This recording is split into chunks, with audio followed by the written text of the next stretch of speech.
Most brands are losing a lot of money just because they're following trends the wrong way. And I'm going to explain in this video a few different ways on how your brand could successfully follow a trend and do it properly coming from a professional influencer marketer. So let's jump right into it. First of all, it really depends on how interesting your product is. If you have a very basic type of product, like it's some hand cream and it looks like every other hand cream in the world, then that's going to be really hard to just get a specific trend.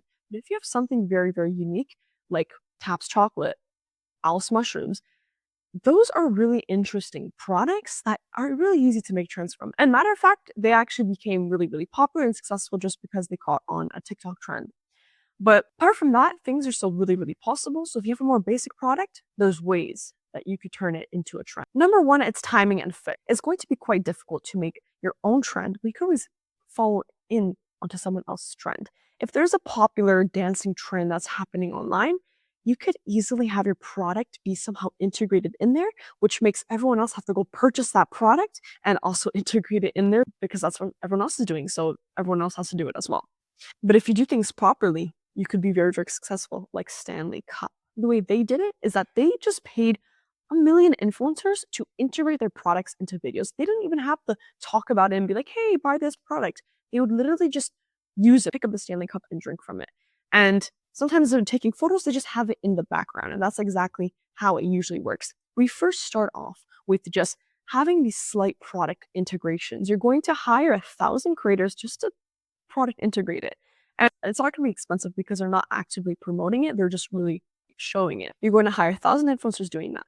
And then from there, you're going to have, TikTok kind of warmed up in your niche. So make sure you choose a niche for this as well. If you're doing something like skincare or hair care or something related to wellness or in the health industry, make sure you're targeting that wellness doctor, health wellness space, because then you could easily do some type of retargeting strategy with the same type of audience and same type of creators. So I highly recommend that. Then, depending on what trends are happening, if there's trends that can relate to your product, pay 100 to a couple hundred to also start integrating your product into those trends. And you're going to have those creators all show your product in its trends, and then easily more people are going to naturally do it without you even have to pay them because it's a trend, right? And it's not that difficult to do, which is why I'm saying this very, very simply. Barbie actually did this. The movie Barbie, what they did is that they literally created a filter, and it was like an interesting filter where people just try it and then tells you something like what type of person you are or something. And yeah, you can search it up and see what yourself what this Barbie filter is. It doesn't make it look like Barbie. It has some type of unique game or something to it. I don't know. But a lot of people started using that trend, and because Barbie paid those influencers to use that filter on them, and then everyone else started using it because it became a trend. And you could definitely do some type of thing like that as well. Use a filter, or you can just use some type of famous dance that's happening and make sure that your product has to be integrated in there. Or even a specific topic. If everyone's talking about one topic, you could have all these influencers specifically mention your product in the topic, not as a promotion, but like they could either just use it in their videos, like if they're getting ready, they put on this cream on their face and show it really quickly, or something related to that. We've always seen that work the best. But if you're like Alice Mushrooms or if you're like Taps Chocolate, their strategy was very unique.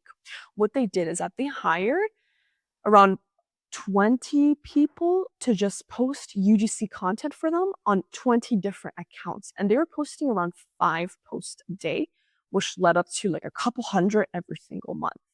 And from there, they had a really cool product, like Taps Chocolate. Like you can kind of imagine what they kind of do, and Alice Mushrooms as well. So they had a really interesting product that was not hard to promote at all. The algorithm thought it was really cool. And a lot of people saw it.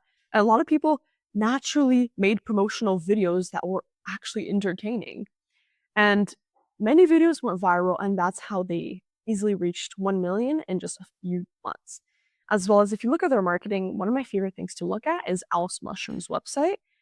They have a very unique website, in my opinion. They have their marketing on spot because they're targeting people who like this type of vibe, right? It's a little bit like it's colorful. It's like, there's so many things are moving and even this like mushroom mouse. I love it. But It's an amazing website.